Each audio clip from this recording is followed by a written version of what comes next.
ನಮಸ್ಕಾರ ಸ್ನೇಹಿತರೆ, ಕರ್ನಾಟಕ ಮ್ಯಾಟರ್ಸ್ಗೆ ಮತ್ತೊಮ್ಮೆ ಸ್ವಾಗತ. ಸ್ನೇಹಿತರೆ, ನೆನಪಿದೆಯಾ, ಕಳೆದ ವಿಡಿಯೋದಲ್ಲಿ ನಾವು 2027ರವರೆಗೂ ಅಮೆರಿಕ ವೀಸಾ ಇಂಟರ್ವ್ಯೂ ಸ್ಲಾಟ್ ಸಿಗ್ತಿಲ್ಲ ಅಂತ ಹೇಳಿದ್ವಿ.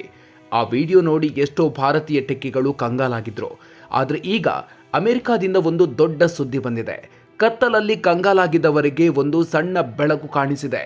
ಹೌದು, ಬಹು ನಿರೀಕ್ಷಿತ H1B ವೀಸಾ ನೋಂದಣಿ ಪ್ರಕ್ರಿಯೆ ಕೊನೆಗೂ ಆರಂಭವಾಗ್ತಿದೆ. ಆದರೆ ಇಲ್ಲೊಂದು ದೊಡ್ಡ ಟ್ವಿಸ್ಟ್ ಇದೆ.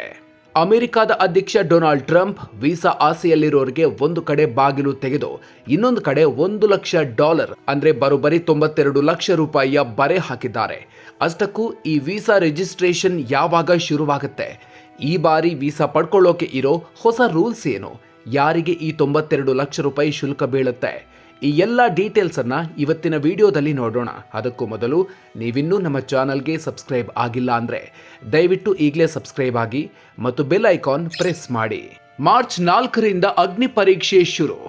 ಸ್ನೇಹಿತರೆ, ಮೊದಲಿಗೆ ದಿನಾಂಕಗಳನ್ನು ನೋಟ್ ಮಾಡ್ಕೊಳ್ಳಿ. 2027ರ ಸಾಲಿನ H1B ವೀಸಾ ನೋಂದಣಿ ಅಥವಾ ರಿಜಿಸ್ಟ್ರೇಷನ್ ಇದೇ ಮಾರ್ಚ್ 4, 2026ರಂದು ಮಧ್ಯಾಹ್ನ ಶುರುವಾಗುತ್ತೆ. ಈ ವಿಂಡೋ ಓಪನ್ ಇರೋದು ಮಾರ್ಚ್ 19ರವರೆಗೆ ಮಾತ್ರ, ಅಂದರೆ ಕೇವಲ 15 ದಿನ. ಅಮೆರಿಕದ ಪೌರತ್ವ ಮತ್ತು ವಲಸೆ ಸೇವೆಗಳ ಇಲಾಖೆ ಹೇಳಿರೋ ಪ್ರಕಾರ ಉದ್ಯೋಗದಾತರು ಅಂದರೆ ಕಂಪನಿಗಳು ಆನ್ಲೈನ್ ಮೂಲಕವೇ ಅರ್ಜಿ ಹಾಕಬೇಕು. ಪ್ರತಿ ರಿಜಿಸ್ಟ್ರೇಷನ್ಗೆ $215 ಅಂದರೆ ಸುಮಾರು 20,000 ರೂಪಾಯಿ ಶುಲ್ಕ ಕಟ್ಟಬೇಕು. ಇದರ ಫಲಿತಾಂಶ ಅಂದರೆ ಯಾರ ಅಪ್ಲಿಕೇಶನ್ ಸೆಲೆಕ್ಟ್ ಆಗಿದೆ ಅನ್ನೋದು ಮಾರ್ಚ್ 31ರ ಒಳಗೆ ಗೊತ್ತಾಗುತ್ತೆ. ಇಲ್ಲಿವರೆಗೂ ಕಥೆ ಚೆನ್ನಾಗಿ ಇದೆ ಅಲ್ವಾ? ಆದರೆ ಅಸಲಿ ಟ್ವಿಸ್ಟ್ ಇರೋದು ಇನ್ನು ಮುಂದೆ. ಟ್ರಂಪ್ ಸರ್ಕಾರದ $1,00,000 ಶುಲ್ಕದ ಶಾಕ್. ಸ್ನೇಹಿತರೆ, ವೀಸಾ ಸಿಗುತ್ತೋ ಇಲ್ವೋ ಗೊತ್ತಿಲ್ಲ, ಆದರೆ ಅಮೆರಿಕ ಸರ್ಕಾರಕ್ಕೆ ಮಾತ್ರ ದುಡ್ಡು ಬೇಕು. ಸೆಪ್ಟೆಂಬರ್ 2025ರಲ್ಲಿ ಅಮೆರಿಕ ಅಧ್ಯಕ್ಷ ಡೊನಾಲ್ಡ್ ಟ್ರಂಪ್ ಹೊರಡಿಸಿದ ಆದೇಶದ ಪ್ರಕಾರ ಈಗ ಹೊಸದಾಗಿ ಒಂದು ಬಾಂಬ್ ಸಿಡಿಸಲಾಗಿದೆ.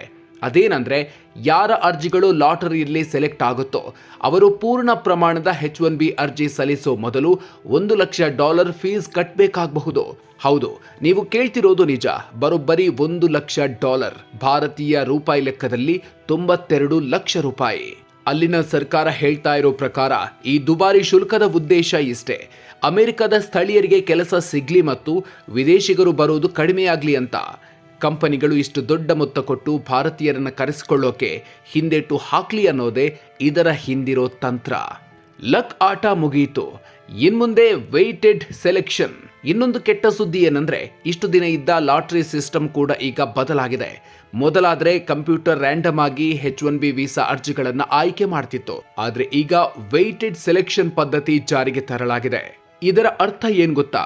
ಇನ್ಮುಂದೆ ಯಾರಿಗೆ ಅತಿ ಹೆಚ್ಚು ಸಂಬಳದ ಆಫರ್ ಇರುತ್ತೋ ಮತ್ತು ಯಾರ ಹತ್ತಿರ ಅತಿ ಹೆಚ್ಚು ಕೌಶಲ್ಯ ಇರುತ್ತೋ ಅವರಿಗೆ ಮಾತ್ರ ವೀಸಾ ಸಿಗೋ ಚಾನ್ಸ್ ಜಾಸ್ತಿ.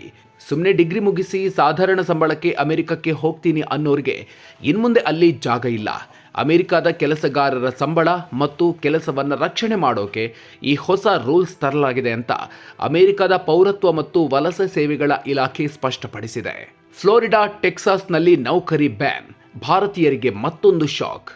ಗಾಯದ ಮೇಲೆ ಬರೆ ಎಳೆದಂತೆ ಅಮೆರಿಕದ ಫ್ಲೋರಿಡಾ ಮತ್ತು ಟೆಕ್ಸಾಸ್ ರಾಜ್ಯಗಳು ಅಲ್ಲಿನ ಸರ್ಕಾರಿ ಕೆಲಸಗಳಲ್ಲಿ H1B ವೀಸಾ ಇರೋರನ್ನ ನೇಮಿಸಿಕೊಳ್ಳೋದನ್ನ ಬ್ಯಾನ್ ಮಾಡಿವೆ. ಅಂದ್ರೆ ಅಲ್ಲಿನ ರಾಜ್ಯ ಸರ್ಕಾರಿ ಕೆಲಸಗಳಿಗೆ ಇನ್ಮುಂದೆ ಭಾರತೀಯರು ಅಥವಾ ವಿದೇಶಿಗರು ಅರ್ಜಿ ಹಾಕೋ ಹಾಗಿಲ್ಲ. ಒಂದ್ ಕಡೆ ದುಬಾರಿ ಶುಲ್ಕ, ಇನ್ನೊಂದು ಕಡೆ ಕಠಿಣವಾದ ಆಯ್ಕೆ ಪ್ರಕ್ರಿಯೆ, ಮತ್ತೊಂದು ಕಡೆ ಸ್ಥಳೀಯ ಸರ್ಕಾರಗಳ ವಿರೋಧ. ಪರಿಸ್ಥಿತಿ ನೋಡಿದ್ರೆ H1B ವೀಸಾ ಅನ್ನೋದು ಈಗ ಬರೀ ಶ್ರೀಮಂತರ ಆಟ ಆಗಿ ಬದಲಾದ ಹಾಗಿದೆ. ಸ್ನೇಹಿತರೆ, ಮಾರ್ಚ್ 4 ಹತ್ತಿರ ಬರ್ತಿದೆ. 85,000 ವೀಸಾಗಳಿಗೆ ಲಕ್ಷಾಂತರ ಜನ ಮುಗಿಬೀಳ್ತಾರೆ. ಆದ್ರೆ 92 ಲಕ್ಷ ಫೀಸ್ ಕಟ್ಟಿ 2027ರವರೆಗೂ ಕಾದು ಅಮೆರಿಕಕ್ಕೆ ಹೋಗೋದು ಆಗೋ ಹೋಗೋ ಕೆಲ್ಸಾನ? ಕಳೆದ ವಿಡಿಯೋದಲ್ಲಿ ನಾವು ಹೇಳಿದ ಹಾಗೆ ಎಷ್ಟೋ ಜನ ಟೆಕ್ಕಿಗಳು ಈಗ ಭಾರತಕ್ಕೆ ವಾಪಸ್ ಬರ್ತಿದ್ದಾರೆ.